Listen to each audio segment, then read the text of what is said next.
trayectoria en la docencia y analizar obviamente lo que estamos debatiendo aquí y también les está debatiendo en el Congreso. Bienvenidos, muchas gracias por estar acá. Buenas noches, ¿cómo les va? Gracias por invitarnos, Bueno, Fernando. un arduo debate se está dando en la Cámara de Diputados, luego seguirá, suponemos, en las mismas características en la Cámara de Senadores. Todo indicaría que se va a aprobar, pero hay organizaciones de izquierda, organizaciones sociales que advierten que este acuerdo va a ser un ajuste. ¿Qué análisis podemos hacer respecto a este gran temor que hay de distintos sectores?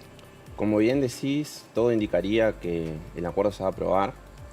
Lamentablemente las opciones que tenemos, tanto si se aprueba o no se aprueba, son grandes dificultades para la Argentina en el próximo tiempo. En el caso de que no se apruebe, entraríamos inmediatamente en default y eso obviamente traería aparejado una consecuencia negativa para todo lo que tiene que ver con el comercio exterior de la Argentina, situación que sería trágica en términos de aumento del tipo de cambio y obviamente mayor incremento de precios, cuestión que es uno de los grandes problemas que atraviesa hoy la Argentina. Pero seguramente también se puede dar el marco de considerarlo una oportunidad, porque siempre los ajustes del Fondo Monetario Internacional se han hecho más de 20 acuerdos en la historia del país, ninguno ha terminado bien. En este caso, la oportunidad yace en que se podría considerar el incremento de impuestos a aquellos sectores que han sido beneficiados con los procesos de endeudamiento, ¿sí? Un ejemplo absolutamente gráfico en esta etapa geopolítica de conflicto entre Rusia y Ucrania, donde también entran a jugar otros actores importantes del mundo. El trigo ha aumentado 3 veces su valor.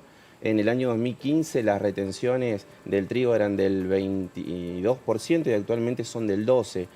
Tranquilamente se podría, desde el Estado Nacional, utilizando un elemento central en la gestión pública, que es la valentía, cobrarle retenciones a esos sectores que por una situación extraordinaria del nivel internacional se están beneficiando con ese aumento del tipo de cambio y generar las divisas necesarias para poder hacer frente a estas obligaciones que se van a contraer con el Fondo Monetario Internacional en una estrepitosa pérdida de soberanía que fue el endeudamiento contraído por el gobierno de Mauricio Macri en el año 2018.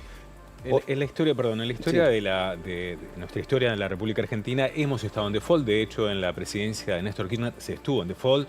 Se logró de alguna manera generar las divisas suficientes como para luego, de manera posterior, negociar con el Fondo Monetario Internacional. ¿Qué hay de distinto a ese escenario también que veníamos del 2001 y de un conflicto muy importante en lo económico y en lo social para la República Argentina a este momento? ¿Cuál es la diferencia por la cual no se puede entrar en default? Había una característica central que tenía la gestión de Néstor Kirchner, que era los superávit gemelos, comercial y fiscal, y el superávit comercial era el que generaba aumento de las reservas en el Banco Central.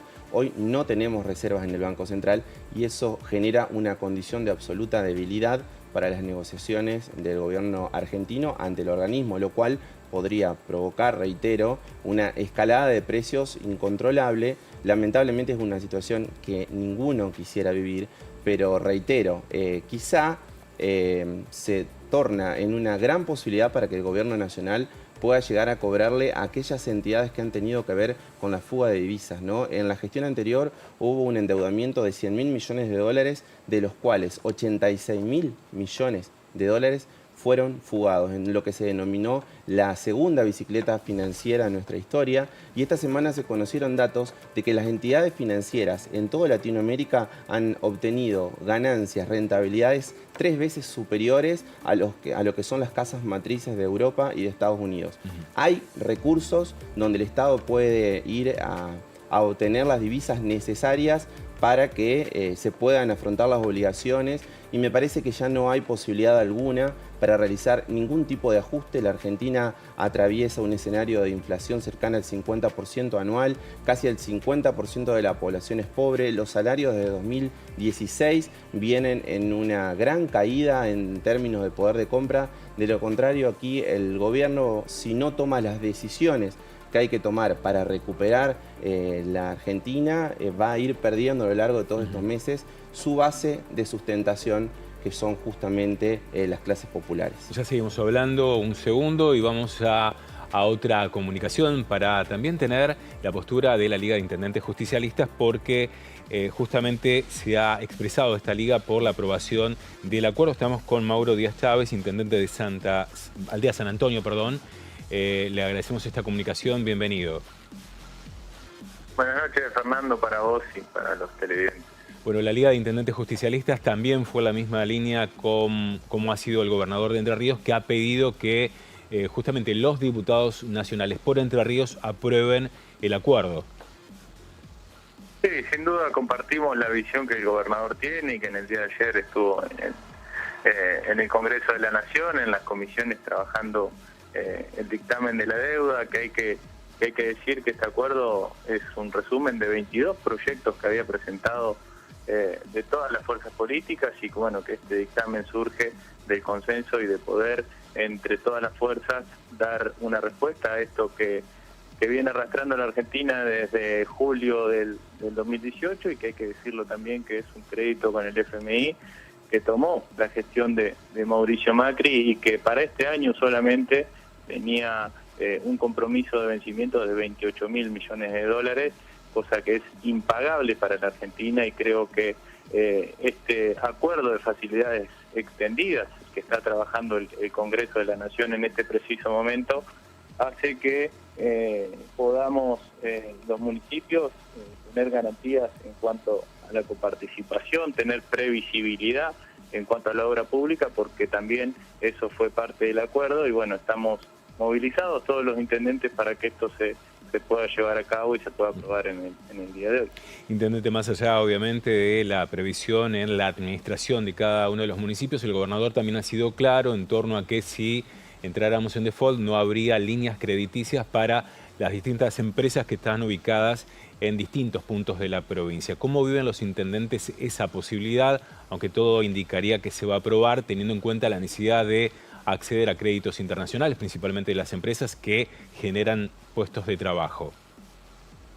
Hoy tenemos dos caminos: o arreglamos este desastre de la deuda que se viene arrastrando, como decía recién, desde la gestión anterior, o bien damos una solución y una previsibilidad para generar empleo, para estabilizar los precios de los alimentos. Necesitamos dólares para garantizar que la economía crezca.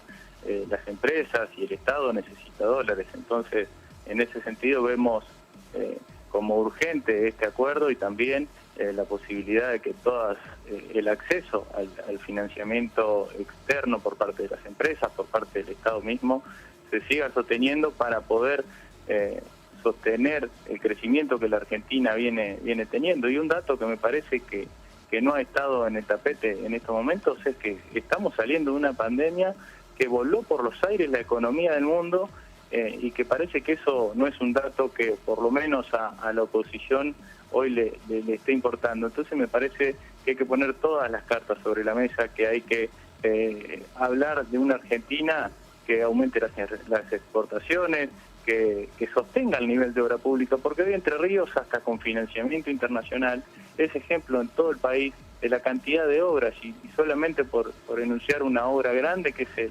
acueducto metropolitano en la ciudad de Paraná y alrededores, es financiado por el Banco Interamericano de Desarrollo, que son 3.500 millones de pesos que va a financiar en conjunto con la provincia. Y digo, esto es importantísimo porque también genera muchísimo empleo y también da solución a problemas que la sociedad arrastra hace muchísimo tiempo y que sin este acuerdo con el FMI esto sería imposible de sostener.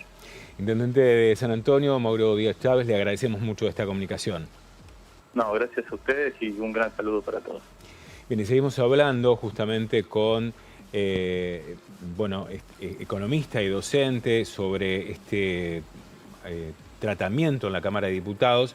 Muchos han hablado por estas horas que este acuerdo, con las modificaciones que debió hacer el Ejecutivo para lograr el convencimiento de la oposición, va a generar algunos cambios dentro de algunas figuras en el área de economía de la República Argentina. Concretamente se habla de la posibilidad de Martín Guzmán. que hiciese un paso al costado. Son versiones, hasta el momento nada se sabe, pero es una de las versiones fuertes que están corriendo por estos momentos. ¿Sería viable hablar de cambios de figuras dentro de la economía, digamos, del Ministerio de Economía de la Nación, en este contexto, tras el acuerdo, tras la aprobación, con todos los desafíos que hay?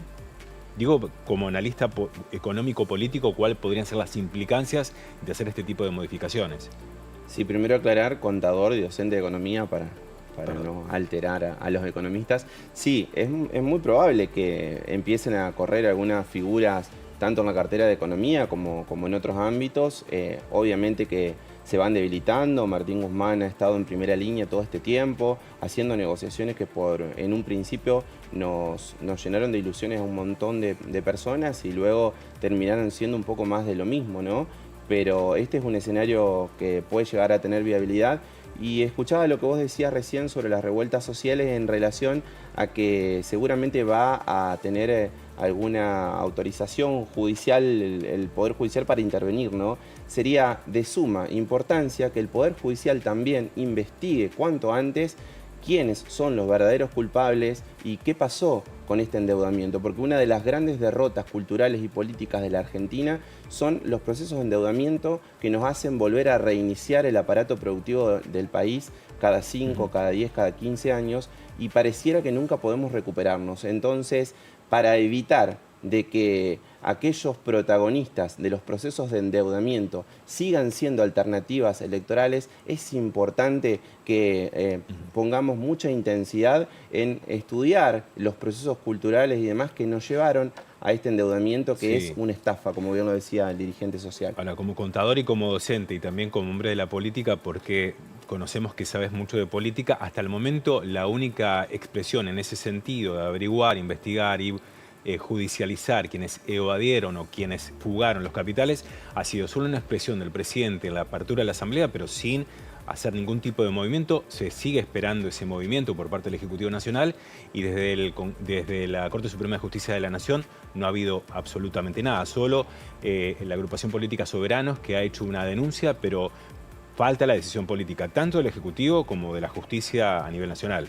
Sí, la denuncia de Soberanos se justifica en una situación irregular tanto desde la Argentina, que ni siquiera pasó el endeudamiento por el Poder Legislativo. Hubo una conferencia de prensa, cadena nacional del presidente en el 2018 anunciando este endeudamiento, y en que el Fondo Monetario Internacional no cumplió en nada de sus condiciones normativas. Entonces sí, es importante rediscutir este tema y ojalá se tomen las mejores decisiones para salir de este atolladero que estamos atravesando y que sinceramente nos quita un montón las esperanzas a los sectores populares, pero el gobierno de esta situación de enorme crisis le ha tocado lidiar con el proceso de endeudamiento y con el COVID-19, tiene la posibilidad en los pocos meses de gestión que tiene de demostrar cuál es la base de sustentación electoral que lo llevó al poder en el año 2019.